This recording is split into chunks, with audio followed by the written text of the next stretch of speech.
ठीक है, मैं स्टार्ट कर रही हूँ। फार्माकोकाइनेटिक बेटर रहेगा आप इसके नोट्स बना लेना, क्योंकि केडीटी में और इसमें मेरे नोट्स में डिफरेंस रहेगा। ठीक है, स्पीड में स्लो रखूंगी। Pharmacokinetic means, pharma means drug, kinetic means movement. तो it is movement of drug in body. Pharmacokinetic मतलब फार्मा मीन्स ड्रग और काइनेटिक मीन्स मूवमेंट। तो movement of drug in body. आपने ड्रग ली, कल अपने रूट डिस्कस किया था, चाहे कैसे भी आपने ड्रग ली, ड्रग बॉडी में जाएगी तो वो क्या क्या होगा उसका। ठीक है, सबसे पहले उसका एब्जॉर्प्शन होता है। एब्जॉर्ब यानी वो ब्लड में पहुंच गई। देन डिस्ट्रीब्यूशन, ब्लड से वो टिश्यू में जाएगी, डेट इज डिस्ट्रीब्यूशन। जब वो टिश्यू में चली जाती है तो वहां पे वो अपना क्या करेगी, एक्शन। वो एक्शन अपन किस में डिस्कस करेंगे, फार्माकोडायनेमिक में। Pharmacodynamic means pharma means drug, dynamic means movement, dynamic means power. तो इसमें अपन क्या करते हैं, पावर ऑफ ड्रग डिस्कस करेंगे फार्माकोडायनेमिक में। उसकी अपनी अलग से 3 क्लासेस रहेगी। तो सबसे पहले एब्जॉर्ब हुई, आपने ड्रग कहीं से भी ली, जब ड्रग ब्लड में पहुंच जाती है दैट इज एब्जॉर्प्शन। ब्लड से टिश्यू में चली गई दैट इज डिस्ट्रीब्यूशन। टिश्यू पे उसने अपना काम किया, उसके बाद वो जाएगी लीवर के अंदर। लीवर में उसका क्या होगा, मेटाबॉलिज्म। जब मेटाबॉलिज्म होता है तो जो ड्रग थी वो इनएक्टिव फॉर्म में कन्वर्ट हो जाती है। इनएक्टिव होते ही उसका क्या हो जाता है, एक्सक्रीशन। तो absorption, distribution, metabolism and excretion, ये किस में आते हैं, फार्माकोकाइनेटिक। यानी ड्रग कैसे कैसे मूव की, ब्लड में गई, ब्लड से टिश्यू में गई, टिश्यू से लीवर में गई, और फाइनली मोस्टली ये किडनी के थ्रू एक्सक्रीट आउट हो जाती है। तो ये हो गया फार्माकोकाइनेटिक, यानी what the body does to the drug. Body ने क्या किया, व्हाट इसकी डेफिनेशन होती है pharmacokinetic, movement of drug in body, या दूसरी डेफिनेशन है what the body does to the drug. Body ने क्या किया, बॉडी ने ड्रग को एब्जॉर्ब किया, बॉडी ने ड्रग को डिस्ट्रीब्यूट किया, फिर बॉडी ने उसको मेटाबोलाइज करके एक्सक्रीट कर दिया। तो ये होता है फार्माकोकाइनेटिक। तो अपन इसकी 4 क्लासेस में पढ़ेंगे। पहला अपन पढ़ेंगे एब्जॉर्प्शन। तो आज अपन स्टार्ट करेंगे एब्जॉर्प्शन ऑफ ड्रग।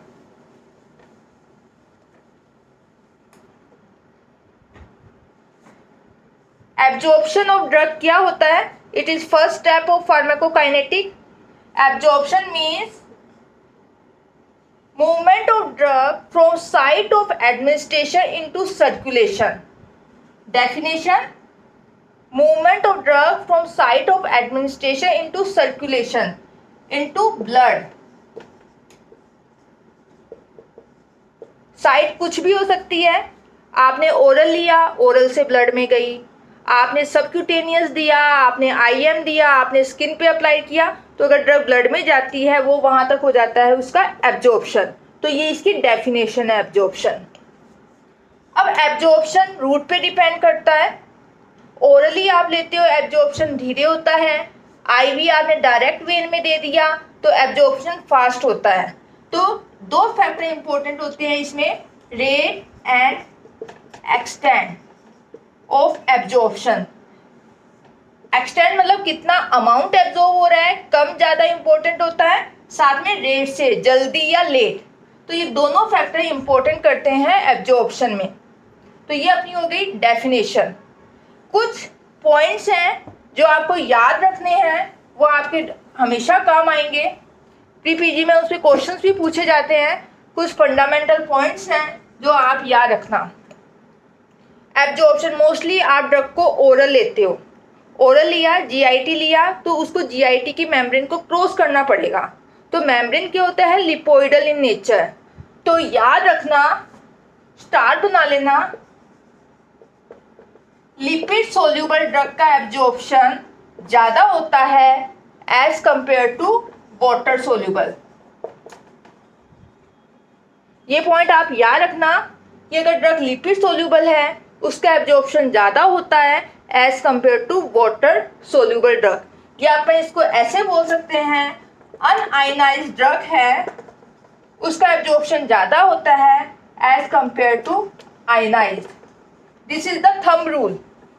ठीक है, लिपिड सोल्यूबल का ज़्यादा as compare to water soluble, या इसको अपन कहते हैं अगर ड्रग अनआयनाइज्ड फॉर्म में है तो उसका एब्जॉर्प्शन ज़्यादा होगा एज कम्पेयर टू आयनाइज्ड, क्योंकि अगर ड्रग आयनाइज्ड फॉर्म में है तो वो किस में कन्वर्ट हो जाती है, वाटर सोल्यूबल में, और वाटर सोल्यूबल ड्रग का एब्जॉर्प्शन नहीं होता।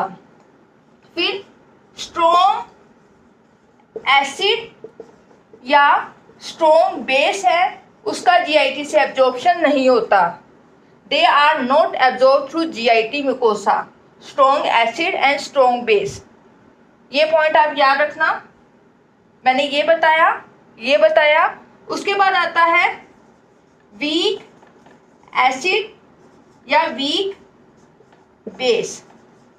अगर ड्रग की नेचर वीक एसिड है या ड्रग की नेचर वीक बेस है तो उसका एब्जॉर्प्शन कैसे होता है। For example weak acidic drug है, weak acidic drug for example aspirin या बारबीक्यूरेट। एस्पिरिन है, इसका दूसरा नाम होता है एसिटिल सैलिसिलिक एसिड, यानी एसिडिक इन नेचर, बारबीट्यूरेट्स होता है, केमिकल नेम है बारबीक्यूरिक एसिड, तो यानी ये एसिडिक है। जब आपने इसको ओरली लिया तो इनका एब्जॉर्प्शन डिपेंड करता है सराउंडिंग पीएच पे।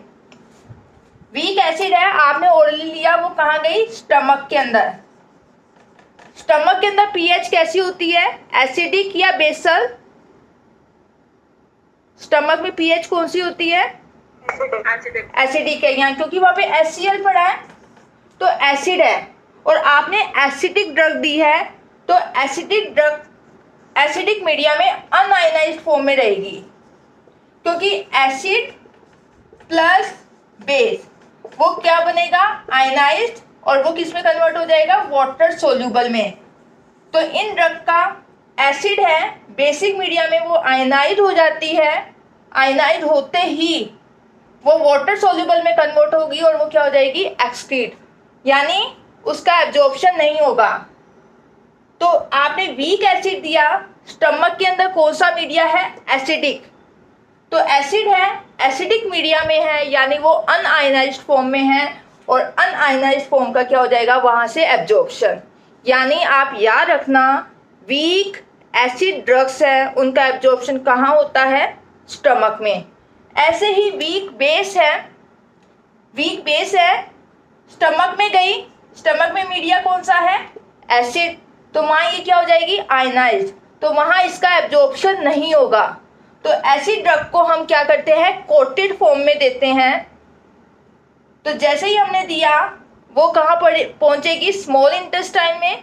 स्मॉल इंटेस्टाइन के अंदर पीएच क्या है, एल्केलाइन, तो बेस है, ड्रग की नेचर क्या है, एल्केलाइन, और एल्केलाइन मीडियम के अंदर ये अनआयनाइज्ड फॉर्म में रहेगी और उसका कहाँ से एब्जॉर्प्शन होगा, स्मॉल इंटेस्टाइन में। तो ये कुछ फंडामेंटल पॉइंट्स हैं जो आपको याद रखने हैं। लिपिड सोल्यूबल ड्रग का एब्जॉर्प्शन ज़्यादा होता है as compare to water soluble, या हम ऐसे कह सकते हैं अनआयनाइज्ड। अगर ड्रग अनआयनाइज्ड फॉर्म में है उसका एब्जॉर्प्शन ज़्यादा होगा। तो जो अगर वीक एसिड है वो remain un-ionised form in stomach, क्योंकि एसिड है, यानी सेम मीडिया के अंदर ड्रग का एब्जॉर्प्शन होता है।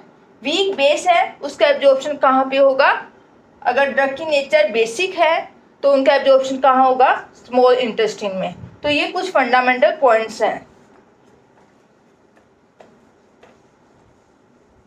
यानी हमने ड्रग को दो में डिवाइड किया, lipid soluble and second is water soluble, या इसको अपन कह सकते हैं अनआयनाइज्ड, इसको बोल सकते हैं अपन आयनाइज्ड फॉर्म। देखते हैं absorption, distribution, metabolism and excretion. Lipid soluble drug का एब्जॉर्प्शन ज्यादा होता है, मोर, अभी बात करी मैंने, और इनका क्या होता है, लेस। एब्जॉर्प्शन के बाद ड्रग कहाँ आ गई, ब्लड में, ब्लड से कहाँ जाएगी, टिश्यू में। तो ड्रग को किसको क्रॉस करना पड़ेगा, ब्लड वेसल की मेम्ब्रेन को, तो वो भी लिपोइडल इन नेचर है। तो लिपिड सोल्यूबल ड्रग का ज़्यादा होता है डिस्ट्रीब्यूशन, और इनका क्या होता है, कम, मेटाबॉलिज्म इनका थोड़ा सा ज़्यादा, स्लाइट मोर, और इसका slight less. Excretion, lipid soluble drug का एक्सक्रीशन कम होता है, लेस, ये अपन एक्सक्रीशन में बात करेंगे, और वाटर सोल्यूबल का एक्सक्रीशन क्या होता है, मोर। तो ये आप टेबल बना लेना। एब्जॉर्प्शन आपको पता चल गया, मैंने अभी आपको बता दिया। ऐसे ही डिस्ट्रीब्यूशन में ब्लड वेसल की मेम्ब्रेन को क्रॉस करना पड़ेगा, तो लिपोइडल इन नेचर है, तो लिपिड सोल्यूबल ड्रग्स होती है, उनका डिस्ट्रीब्यूशन ज़्यादा होता है as compare to water soluble. Metabolism ज़्यादा डिफरेंस नहीं है, slightly more. Excretion less, lipid soluble का लेस होता है। ये अपन क्यों होता है ये अपन एक्सक्रीशन में डिस्कस करेंगे।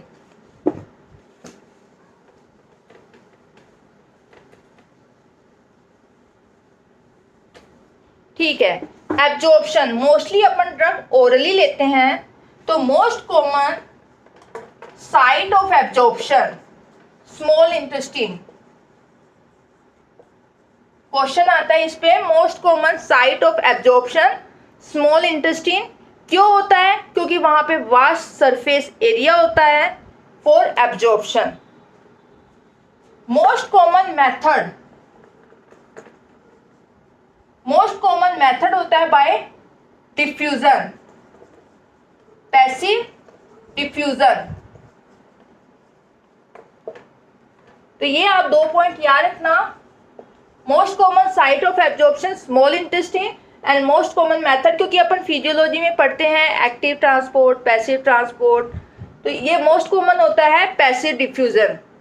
कंसंट्रेशन ग्रेडियंट के अकॉर्डिंग होता है, हाई से लो की तरफ, और ये किस पे डिपेंड करता है, also depends on lipid solubility पे। तो यानी हाई कंसंट्रेशन से लो कंसंट्रेशन, जीआईटी के अंदर ड्रग की कंसंट्रेशन ज़्यादा है तो वो किस तरफ जाएगी, ब्लड की तरफ, तो कंसंट्रेशन, इसमें कोई एक्टिव ट्रांसपोर्ट नहीं है। तो ये अपने फंडामेंटल पॉइंट्स पढ़े कुछ। अब अपन आ जाते हैं एब्जॉर्प्शन पे आते हैं। मैंने एब्जॉर्प्शन की डेफिनेशन बताई, कौन कौन से फैक्टर होते हैं वो एब्जॉर्प्शन को अफेक्ट करते हैं। ओरली ड्रग ली, ब्लड में जाएगी, ब्लड में कम जाएगी या ज़्यादा जाएगी, जल्दी जाएगी या लेट जाएगी, वो किस फैक्टर पे डिपेंड करता है। तो factors affecting absorption of drug. सबसे पहले आपने डेफिनेशन लिखी, ठीक है। Absorption, movement of drug from site of administration into circulation. 2 factor important करते हैं, rate and extent. Most common site होती है small intestine, most common method होता है पैसिव डिफ्यूजन। अब फैक्टर्स कौन कौन से अफेक्ट करते हैं, 2 फैक्टर्स अफेक्ट करते हैं अगर अपन ब्रॉडली डिवाइड करें। फार्मास्यूटिकल फैक्टर, फार्मास्यूटिकल्स फैक्टर, दूसरा होता है फार्माकोलॉजिकल फैक्टर्स।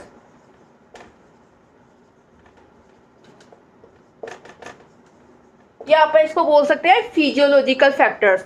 तो ब्रॉडली अपन ने 2 फैक्टर्स डिवाइड किया, एब्जॉर्प्शन को फार्मास्यूटिकल फैक्टर्स अफेक्ट करता है, सेकेंड इज फार्माकोलॉजिकल फैक्टर। तो पहले अपन चलते हैं फार्मास्यूटिकल फैक्टर, यानी ड्रग इंडस्ट्री में बनी, ड्रग इंडस्ट्री में बनी वहां कौन कौन से ऐसे फैक्टर है जो एब्जॉर्प्शन को कम या ज्यादा करते हैं। सबसे पहले होता है इसमें डोजेस फॉर्म। फार्मा कंपनी बनाती है ना ड्रग, फार्मा कंपनी टैबलेट भी बना सकती है, कैप्सूल भी बना सकती है। कई ड्रग्स अपन को पाउडर फॉर्म में अवेलेबल है, कई सॉल्यूशन है, कई सस्पेंशन है। तो डोजेस फॉर्म पे डिपेंड करता है एब्जॉर्प्शन का। तो मुझे एक ऐसे बताओ, कोई ड्रग लिक्विड फॉर्म में है या कोई टैबलेट है, जीआईटी से किसका एब्जॉर्प्शन ज़्यादा होगा या फास्ट होगा, लिक्विड वाली का या सॉलिड वाली का? कोई जवाब दो। लिक्विड का होता है। अब वो क्यों होता है वो मैं बताती हूँ। तो फर्स्ट आता है डोजेस फॉर्म। अपना चल रहा है pharmaceutical factor, first is doses form.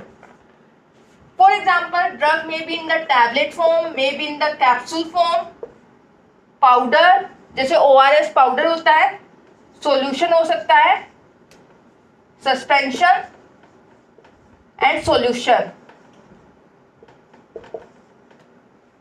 ठीक है, टैबलेट हार्ड है, उससे थोड़ी सी सॉफ्ट कैप्सूल होता है, पाउडर बिल्कुल फाइन पार्टिकल है। सस्पेंशन के अंदर क्या होता है, ड्रग के पार्टिकल है वो लिक्विड में क्या होते हैं, सस्पेंडेड है। और एक्वा सॉल्यूशन के अंदर बिल्कुल क्लियर सॉल्यूशन है।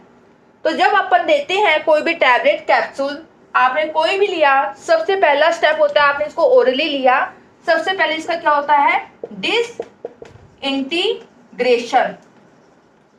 डिसइंटीग्रेशन में टैबलेट और कैप्सूल होती है, आपने ओरली लिया, ये टुकड़ों में टूटेगी, that is disintegration into small particles. टूटी स्मॉल पार्टिकल्स, तो कुछ टाइम खर्च हुआ यहाँ पे। ये टाइम किस में खर्च होगा, टैबलेट और कैप्सूल में। पाउडर ये तो ऑलरेडी स्मॉल पार्टिकल्स हैं, तो इनमें ये टाइम बच गया, तो इनमें थोड़ा सा टाइम ज़्यादा लगा। ठीक है, फिर स्मॉल पार्टिकल्स हैं, इनका क्या होगा, डिसोल्यूशन। ये उसमें क्या करेंगे, मीडिया में घुलेंगे, यानी डिसोल्यूशन। तो ये किस में कन्वर्ट हो गया, सॉल्यूशन फॉर्म में। और जैसे ही सॉल्यूशन में होगा तब इसका क्या हो जाएगा, जीआईटी से एब्जॉर्प्शन। यानी टैबलेट कैप्सूल में ये टाइम खर्च हुआ, ठीक है, डिसोल्यूशन है, सॉल्यूशन है, ऑलरेडी सॉल्यूशन फॉर्म में है, तो ये टाइम इसमें बच गया। तो यानी सबसे फास्ट एब्जॉर्प्शन किसका होता है, सॉल्यूशन का, सस्पेंशन, पाउडर, कैप्सूल, और सबसे धीरे होता है टैबलेट का एब्जॉर्प्शन। यानी एब्जॉर्प्शन किस पे डिपेंड किया, डोजेस फॉर्म ऑफ ड्रग पे। तो पहला फार्मास्यूटिकल फैक्टर है डोजेस फॉर्म, इसने एब्जॉर्प्शन को अफेक्ट किया। यानी अगर आप कोई लिक्विड फॉर्म लेते हो उसको, उसका एब्जॉर्प्शन फटाफट होता है एज कंपेयर टू टैबलेट और कैप्सूल फॉर्म में। यहाँ अपन ओरल की बात चल रही है, क्योंकि आईवी अगर अपन देते हैं ना, आईवी तो क्या है, आपने डायरेक्ट ड्रग कहाँ इंजेक्ट की, वेन में, तो उसका पूरा का पूरा एब्जॉर्प्शन होता है 100%। बात अपनी चलेगी ओरल की, क्योंकि mainly absorption oral factors oral में ही अफेक्ट करते हैं। तो पहला अपना हो गया pharmaceutical factor doses form. Second हो गया पार्टिकल साइज। पार्टिकल का साइज जितना छोटा होगा उसका सरफेस एरिया उतना ही ज़्यादा होगा और उसका एब्जॉर्प्शन क्या होगा, उतना ही फास्ट होगा।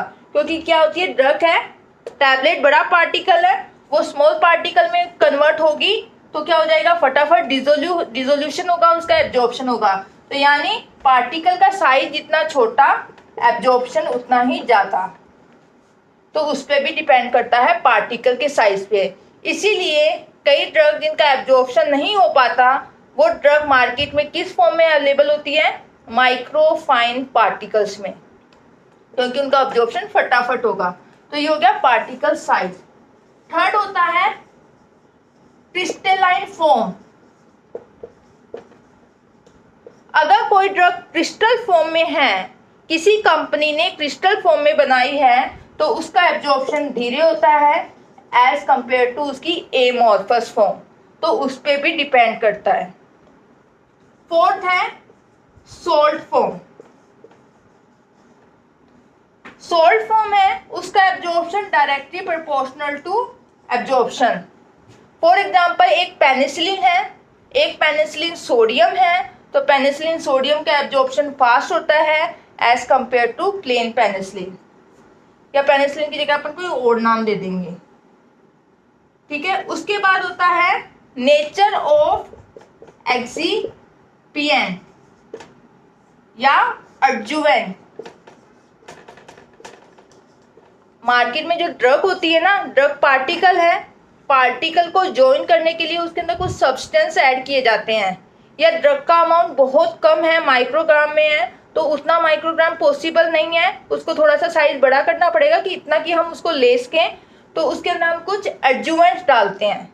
तो एडजुवेंट्स क्या होते हैं, they are pharmacological inactive substance.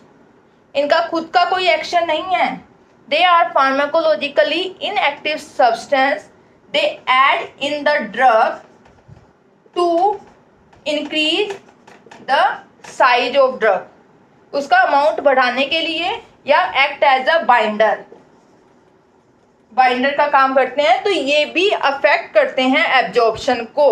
कैसे अफेक्ट करते हैं? फॉर एग्जाम्पल अर्जुमेंट हम जैसे यूज़ करते हैं, लैक्टोज यूज़ कर लिया, सुक्रोज यूज़ कर लिया, कैल्शियम सल्फेट यूज़ कर लिया, ये होते हैं इनर्ट सब्सटेंस।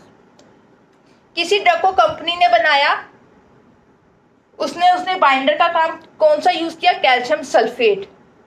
अब उसकी कंपनी के अंदर कैल्शियम सल्फेट कम पड़ गया, तो उसने क्या किया यार, कम पड़ गया, ये तो वैसे ही फार्माकोलॉजिकली इनएक्टिव है, तो मेरे पास लैक्टोज पड़ा है, अपन ये ऐड कर देते हैं। तो उसने क्या किया, अमाउंट बनाने के लिए बाइंडर की जगह लैक्टोज ले लिया। पर लैक्टोज की क्या नेचर होती है? वाटर एब्जॉर्ब करने की।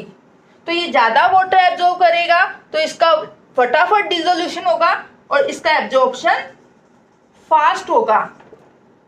ठीक है, तो इस पे भी डिपेंड किया है।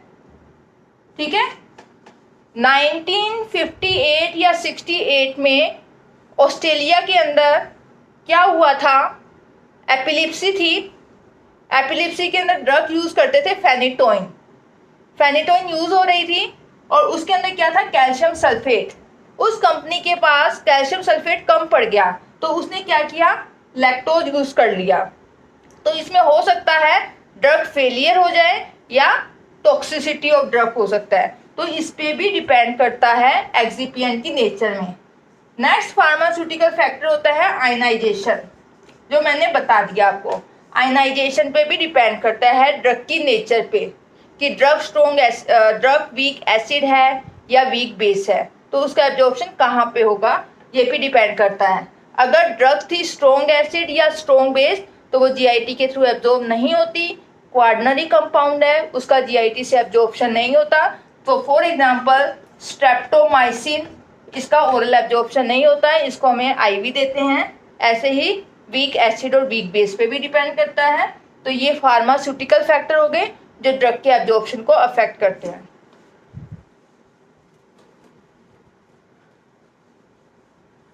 ठीक है, बेटर रहेगा आप इसके नोट्स बना लो क्योंकि स्पीड बहुत स्लो है मेरी।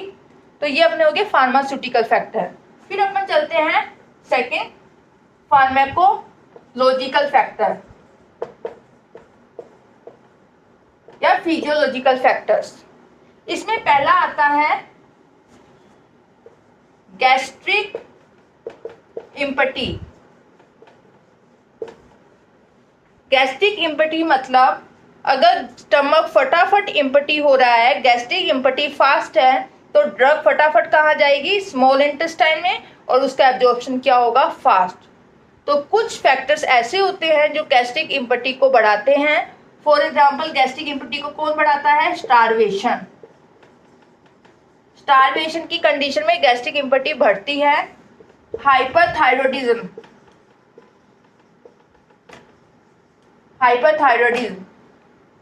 कुछ ड्रग्स होती है जो गैस्ट्रिक इम्पटी को क्या करती है? फटाफट बुक करती है, तो इसको बोलते हैं गैस्ट्रोकाइनेटिक ड्रग्स, जैसे मेटोक्लोप्रामाइड। मेटोक्लोप्रामाइड हम वोमिटिंग के अंदर देते हैं। किसी पेशेंट को अगर वोमिटिंग होती है तो मेटोक्लोप्रामाइड देते हैं। वो क्या करता है? गैस्ट्रिक इम्पटी को बढ़ाता है, तो खाना नीचे की तरफ जाएगा, रिगर्जिटेट नहीं होगा। तो ये फैक्टर्स क्या करते हैं? एब्जॉर्प्शन को बढ़ाते हैं। ऐसे ही कम कौन करता है? फूड है, फैटी डाइट है, हाइपोथायरॉयडिज्म है, ये क्या करते हैं? Delay the absorption. तो फर्स्ट फार्माकोलॉजिकल फैक्टर या फिजियोलॉजिकल फैक्टर में gastric empty. Gastric empty fast तो absorption fast, gastric empty slow तो एब्जॉर्प्शन धीरे। दूसरा होता है फूड। अगर जनरल बात करें, स्टमक के अंदर फूड पड़ा है, आपने ड्रग को साथ में ले लिया, तो क्या होगा? वो उसमें घुल जाएगी, तो एब्जॉर्प्शन धीरे धीरे होता है। तो नॉर्मली अगर जनरल बात करें, food delay the absorption, food absorption को डिले करता है, ड्रग के एब्जॉर्प्शन को। पर कुछ एक्सेप्शंस हैं। फॉर एग्जांपल, ये आप एक्सेप्शन याद रखना, ये पूछा जाता है। ग्रीसियोफल्विन। ग्रीसियोफल्विन एंटी फंगल ड्रग है, फंगल इन्फेक्शन में काम में लेते हैं ग्रीसियोफल्विन। इसका एब्जॉर्प्शन फैट की प्रेजेंस में बढ़ जाता है। Absorption of griseofulvin increases in presence of fatty diet. Question आता है ये प्रीपीजी में कि किस ड्रग का फैट की प्रेजेंस में एब्जॉर्प्शन बढ़ता है। इसके अलावा आयरन प्रिपरेशन ली तो उसके साथ जब आयरन देते हैं ना पेशेंट को, तो साथ में कहते हैं या नींबू के साथ लेना, नींबू पानी के साथ, क्योंकि उसमें क्या होता है विटामिन सी। विटामिन सी क्या करता है, जो हमारे डाइट में आयरन है उसको फेरस फॉर्म में कन्वर्ट करता है, और फेरस फॉर्म का एब्जॉर्प्शन फास्ट होता है एज कम्पेयर टू फेरिफॉर्म। तो ये कुछ एक्सेप्शंस हैं, लेकिन अगर अपन जनरल बात करें तो food delay the absorption of drug. Third factor है फार्माकोलॉजिकल फैक्टर में ड्रग इंटरैक्शन।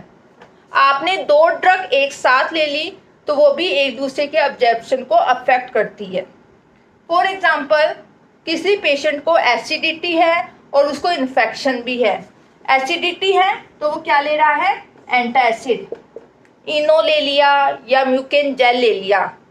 ठीक है, इनो लिया होगा किसी ने, एसिडिटी होती है अपन को तो अपन इनो पीते हैं या म्यूकेन जेल लेते हैं। तो उसमें क्या होता है, मैग्नीशियम, एल्यूमिनियम, कैल्शियम। साथ में पेशेंट को इन्फेक्शन भी है, तो इन्फेक्शन के लिए उसने क्या ले लिया, टेट्रासाइक्लिन।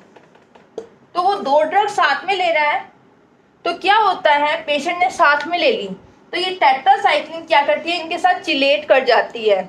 चिलेट करेगी, इनके साथ मिक्स होके क्या बनाएगी, वाटर सोल्यूबल कंपाउंड। और वाटर सोल्यूबल होता है तो वो क्या होगा, वहीं से जीआईटी से एक्सक्रीट हो जाएगा, तो उसका एब्जॉर्प्शन नहीं होता। तो यानी इस ड्रग ने, एंटासिड ने टेट्रासाइक्लिन के एब्जॉर्प्शन को क्या कर दिया, कम कर दिया। यानी ड्रग इंटरेक्शन, एक ड्रग ने दूसरे ड्रग के एब्जॉर्प्शन को अफेक्ट किया। तो ये हो गया अपना ड्रग इंटरेक्शन। नेक्स्ट फैक्टर होता है फर्स्ट पास मेटाबॉलिज्म। ये वेरी इंपॉर्टेंट फैक्टर है जो एब्जॉर्प्शन को अफेक्ट करता है। It is very important, first pass metabolism. मैंने अभी आपको बताया था फार्माकोकाइनेटिक में फर्स्ट स्टेप था। फर्स्ट स्टेप क्या होता है फार्माकोकाइनेटिक का, first step tell me, absorption. Second step distribution. Third step metabolism. यानी ड्रग जब डिस्ट्रीब्यूट होकर अपना काम कर देती है ना, उसके बाद मेटाबॉलिज्म होता है और वो इनएक्टिव होकर एक्सक्रीट हो जाती है। लेकिन फर्स्ट पास मेटाबॉलिज्म क्या होती है, ड्रग कहाँ आई, जीआईटी में, और ये कहाँ है, जीआईटी से कहाँ जाएगी, ब्लड में। This is the first step, drug from site of administration into circulation, that is absorption. यहाँ पे अगर कहीं ड्रग का मेटाबॉलिज्म होता है तो उसको हम बोलते हैं first pass metabolism. Metabolism before drug reaches into blood circulation. ये देखो, ये मेम्ब्रेन है, इसकी मेम्ब्रेन को क्रॉस करेगा तो यहाँ पे भी कुछ एंजाइम्स पड़े होते हैं, तो वो एंजाइम्स क्या करते हैं, ड्रग को मेटाबोलाइज कर देता है। तो लेस अमाउंट कहाँ जाता है, ब्लड के अंदर। तो यानी फर्स्ट पास मेटाबॉलिज्म ने ड्रग के एब्जॉर्प्शन को अफेक्ट किया। It is very important factor. It is due to presence of enzyme in the GIT mucosa and liver. अब जिन ड्रग का फर्स्ट पास मेटाबॉलिज्म ज़्यादा होता है उनको हम ओरली नहीं देते, तो उनके लिए हम अदर रूट्स यूज़ करते हैं। तो इस पे ट्रिक याद करना, किन किन ड्रग का फर्स्ट पास मेटाबॉलिज्म ज़्यादा होता है, ये प्रीपीटी में क्वेश्चन पूछा जाता है। तो आप याद रखना, नील पर माउथ।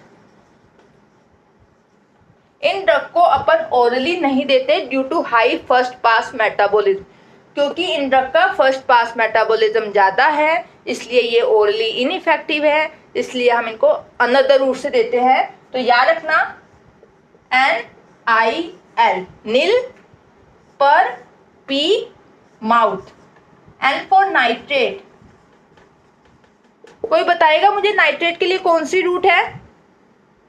कल मैंने बताया था नाइट्रेट को हम सबलिंगुअल रूट से देते हैं, ओरली नहीं देते due to high first pass metabolism. Sublingual क्या था, आपने उसको टंग के नीचे रखा तो वो डायरेक्ट कहाँ चली गई, ब्लड में, तो उसका अब्जॉर्प्शन ऑलमोस्ट 100% होता है, क्योंकि उसने क्या किया, जीआईटी की म्यूकोसा लीवर को बाईपास कर दिया। तो नाइट्रेट है, इसका फर्स्ट पास मेटाबॉलिज्म ज्यादा है। आई से इमिप्रामीन, ये आप याद रखना, हर पे क्वेश्चन आया हुआ है। L for lignocaine, lignocaine local anaesthetic है, अपन बात करेंगे आगे। पी से propranolol, propranolol it is beta blocker. M for morphine,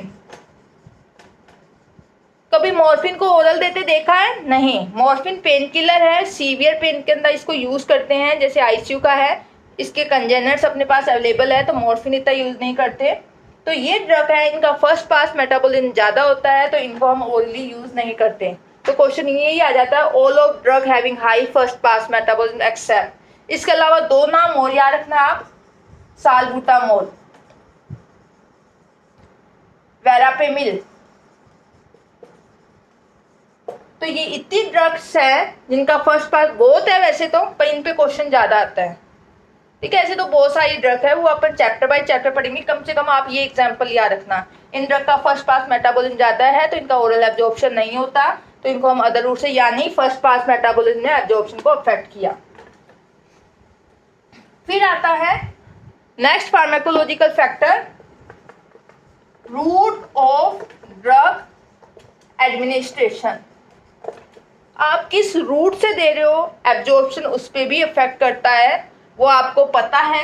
for example ivy है, आईवी में ड्रग डायरेक्ट ब्लड में चली गई, कहीं मेटाबॉलिज्म नहीं होगा, पूरी की पूरी ड्रग ब्लड में गई है, तो इसका एब्जॉर्प्शन ऑलमोस्ट 100% होता है। उसके बाद उससे कम किसका होता है, आईएम रूट का।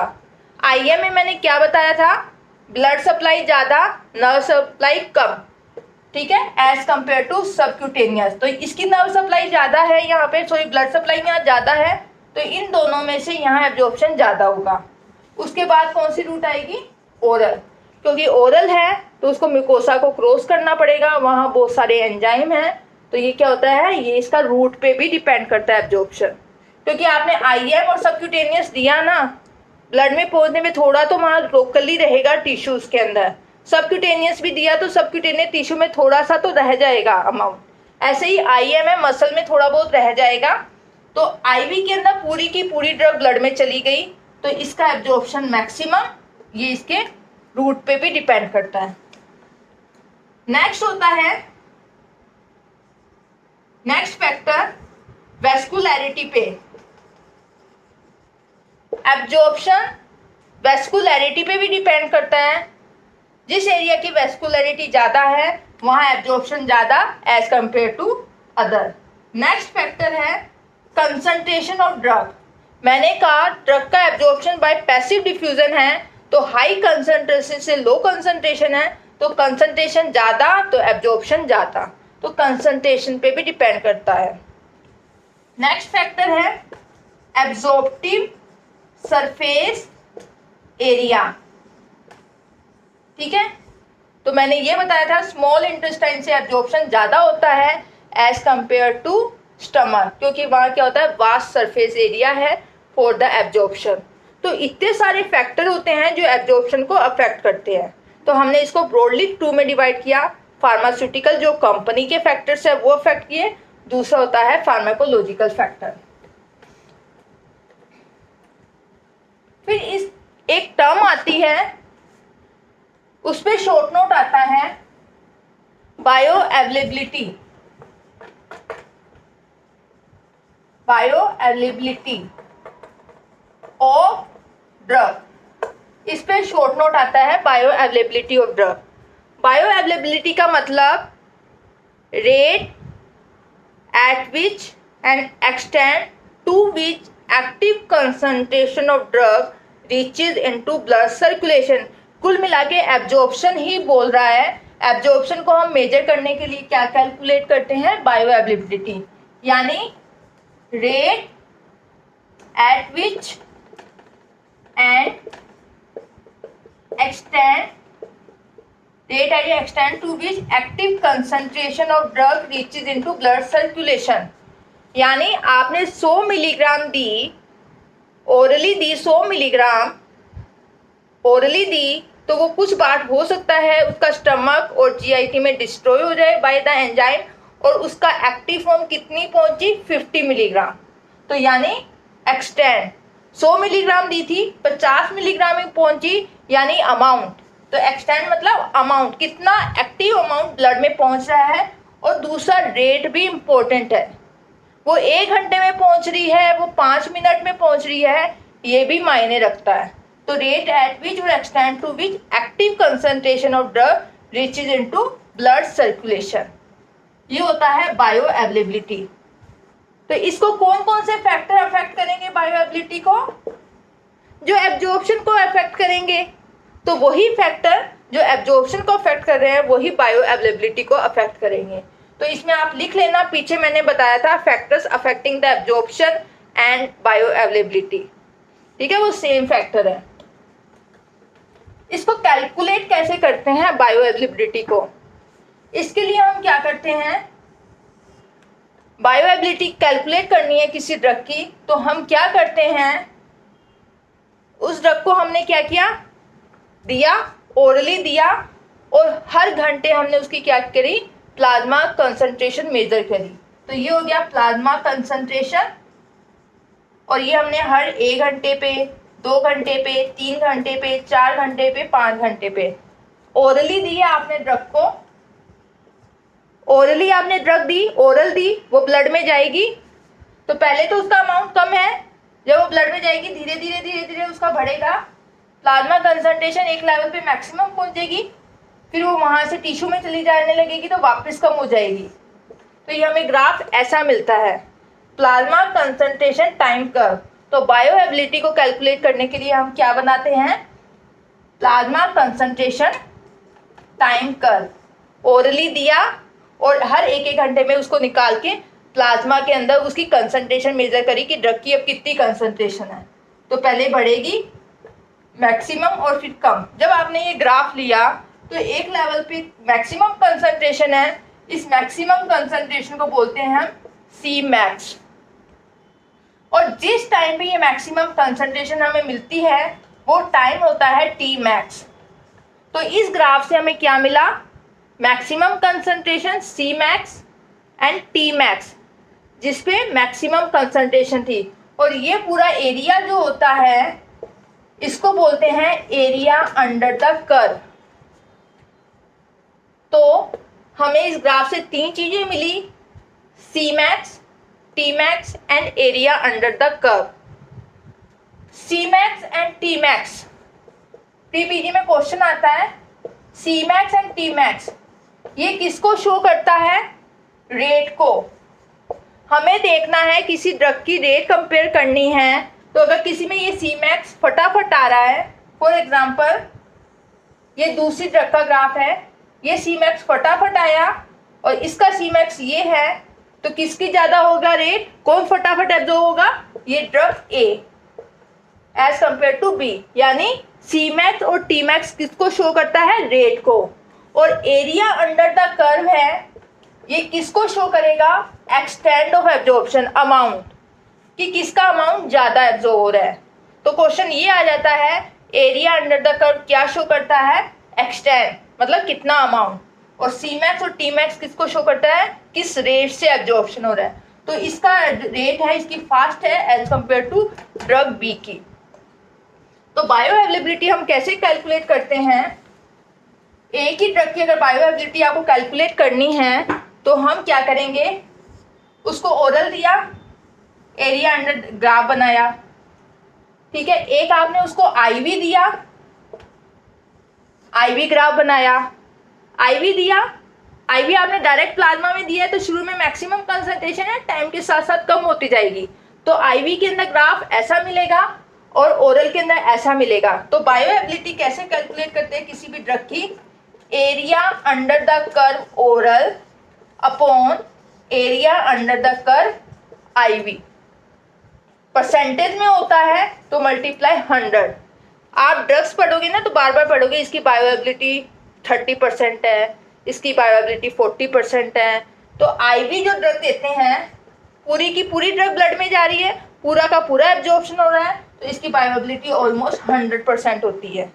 ऐसे ही सबलिंगुअल है, डायरेक्ट ब्लड में जा रही है, बायोएबिलिटी ऑलमोस्ट 100%। तो आपने बायोएबिलिटी की डेफिनेशन बताई, फैक्टर्स कौन कौन से अफेक्ट कर रहे हैं, वही जो एब्जॉर्प्शन को करते हैं, इसको कैलकुलेट कैसे करते हैं, by this graph, plasma concentration time graph.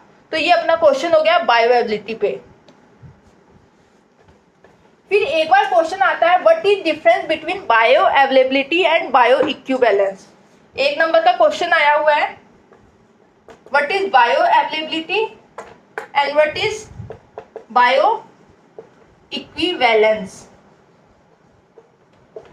दोनों में डिफरेंस क्या है।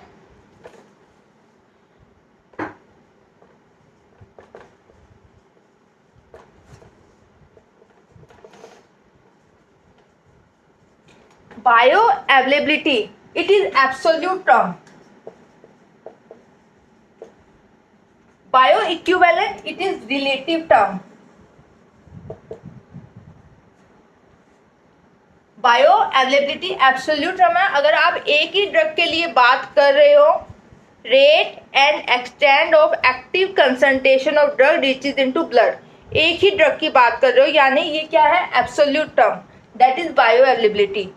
बायो इक्विवेलेंस में हम क्या बात करते हैं, रिलेटिव, दो की बात करते हैं। फॉर एग्जाम्पल एक ही ड्रग है फेनिटोइन, दो अलग अलग कंपनियां बना रही है, उसकी बायोएबिलिटी हो सकता है अलग हो, इस कंपनी ए की और कंपनी बी की बायोएबिलिटी अलग हो। तो अगर हमने कंपनी ए ने बनाई phenytoin oral, same dosage form होनी चाहिए, उसकी बायोएबिलिटी भी ऑलमोस्ट 90% आई। दूसरी फार्मा कंपनी ने बनाई, उसकी बायोएबिलिटी भी जैसे 70% है। अगर इन दोनों कंपनियों की बायोएबिलिटी में डिफरेंस लेस देन 25% है तो हम कह सकते हैं कि ये ड्रग बायो इक्विवेलेंस है। तो बायो इक्विवेलेंस रिलेटिव टर्म है, इसमें हम क्या करते हैं, दो ब्रांड प्रोडक्ट है, सेम ड्रग के दो ब्रांड प्रोडक्ट की बायो अवेलेबिलिटी को कंपेयर करते हैं। तो इट इज एब्सोल्यूट टर्म, इसमें आप डेफिनेशन लिखना, it is relative term in which हम कंपेयर करते हैं, in which we compare the two brand product और same dosage form of drug. ठीक है, तो इसकी डेफिनेशन क्या है, if two brand product of same dosage form of drug having same bioavailability that mean reaches relatively at the same rate and extension, this is called bioequivalence, यानी उनकी बायोएबिलिटी में difference 25% से कम है, तो ये बायो इक्विवेलेंस है। तो इसकी क्लिनिकल इंपॉर्टेंस क्या है, हम ये क्यों पढ़ रहे हैं, थ्योरी पढ़ लिया कि हम पढ़ते हैं इसकी बायोएबिलिटी 30% है, इसकी 40% है, पर हम क्यों पढ़ रहे हैं, तो इसकी क्लिनिकल सिग्निफिकेंस पे क्वेश्चन आ रखा है। क्यों है क्लिनिकल सिग्निफिकेंस, अगर कोई पेशेंट था आपके पास आया, आपने किसी, जैसे आपने फॉर एग्जांपल पेन किलर लिख दी कोई भी, मैं एग्जांपल दे रही हूँ, जैसे फेनिटोइन लिख दिया आपने कि हाँ इसको एपिलिप्सी है, आपने फेनिटोइन लिख दिया इस ब्रांड का, वो मार्केट गया, दुकान पे गया, उसको उस ब्रांड प्रोडक्ट का नहीं मिला, उसने दूसरी ब्रांड प्रोडक्ट ले ली, पर हो सकता है दोनों के प्रोडक्ट में डिफरेंस बायोएबिलिटी में 25% से ज़्यादा हो। तो पहले वाले की थी ब्रांड प्रोडक्ट की बायोएबिलिटी फॉर एग्जांपल 60%, दूसरे वाले की थी 90%, तो ये डिफरेंस इनकी बायोएबिलिटी में 30% से ज़्यादा है। तो अगर उसने बी ले लिया तो उसको क्या हो जाएगी, एकदम से ज़्यादा ब्लड में कंसंट्रेशन जाएगी, तो उस पेशेंट को क्या सीन होगा, टॉक्सिसिटी। तो वो कहेगा कि सर उससे तो टॉक्सिसिटी नहीं हुई, इस ब्रांड प्रोडक्ट से टॉक्सिसिटी हो गई, या इसकी बायोएबिलिटी कितनी थी, 20% ही थी। तो इस कंडीशन में क्या होगा, रिस्पॉन्स आएगा ही नहीं, तो कहेगा कि मैंने तो फेनिटोइन लिया, मुझे तो सर रिस्पॉन्स ही नहीं आ रहा। तो ये इसकी क्लिनिकल सिग्निफिकेंस है। तो बायोएबिलिटी मेनली कहाँ इंपॉर्टेंट होती है, जहाँ मार्जिन ऑफ सेफ्टी कम होता है ड्रग का। मान लो उसकी प्लाज्मा में कंसंट्रेशन 8 से 10 रहनी चाहिए माइक्रोग्राम पर ml, तो ये नैरो मार्जिन ऑफ सेफ्टी है, थोड़ा सा भी कम कर दिया तो इफेक्ट नहीं आएगा। प्लाज्मा कंसंट्रेशन 10 से ज़्यादा हो गई तो टॉक्सिसिटी हो जाएगी। तो ऐसी ड्रग के लिए बायोएबिलिटी मायने रखती है, तो ये इसकी क्लिनिकल सिग्निफिकेंट है। तो bioavailability is important for drug having narrow margin of safety और drugs follow zero order kinetic. Zero order kinetic अपन एक्सक्रीशन में डिस्कस करेंगे क्या होता है। तो अभी तो ये याद रख लो बायोएबिलिटी किन ड्रग्स में मायने रखती है, जिनका मार्जिन ऑफ सेफ्टी नैरो होता है और जो ड्रग्स जीरो ऑर्डर काइनेटिक को फॉलो करती है। तो ये इसकी क्लिनिकल सिग्निफिकेंस है। एक मैंने भी आपको बताया बायोअवेलेबिलिटी है, कैसे कैलकुलेट करते हैं, area under the curve oral, area under the curve IV into 100। ठीक है, ये हो गया। ये आप ये कैलकुलेट कर लो, ओरल देके कैलकुलेट कर लो और आईवी देके area under the curve calculate कर लो और इसको डिवाइड कर दो, बायोअवेलेबिलिटी आ जाएगी। अब भैया एरिया अंडर द कर्व निकाले कैसे? ठीक है, तो आप सिर्फ नाम याद रखना, आपके लिए सिर्फ नाम इंपॉर्टेंट है। एरिया अंडर द कर्व हम कैसे निकालते हैं, इसके 3 मेथड है। First mathematical method. मैथमेटिकल के अंदर क्या किया हमने, इसको छोटे छोटे एरियाज में डिवाइड कर दिया। इस एरिया को कैलकुलेट किया, इस एरिया को कैलकुलेट किया, इस एरिया को कैलकुलेट कर दिया और इनको जोड़ दिया। जैसे अपन मैथ में करते हैं, इसका एरिया निकाल लिया, इसका एरिया निकाल लिया, ऐसे, और इन सबको जोड़ दो। तो इसको बोलते हैं ट्रेपेजॉइड रूल। Trapezoid rule. तो first area under the curve निकालने का मेथड है ट्रेपेजॉइड रूल। दूसरा होता है एक इंस्ट्रूमेंट जिससे अपन एरिया निकाल सकते हैं, प्लेनीमीटर, नाम याद रख लो। थर्ड होता है cut and weigh. Cut and weigh में क्या होता है, ये जैसे एरिया है, इस ग्राफ को आप कट कर लो, इतने इतने एरिया को कट कर लो और वे कर लो। ऐसे ही दूसरी ड्रग है, उसका आप एरिया अंडर द कर्व कर लो।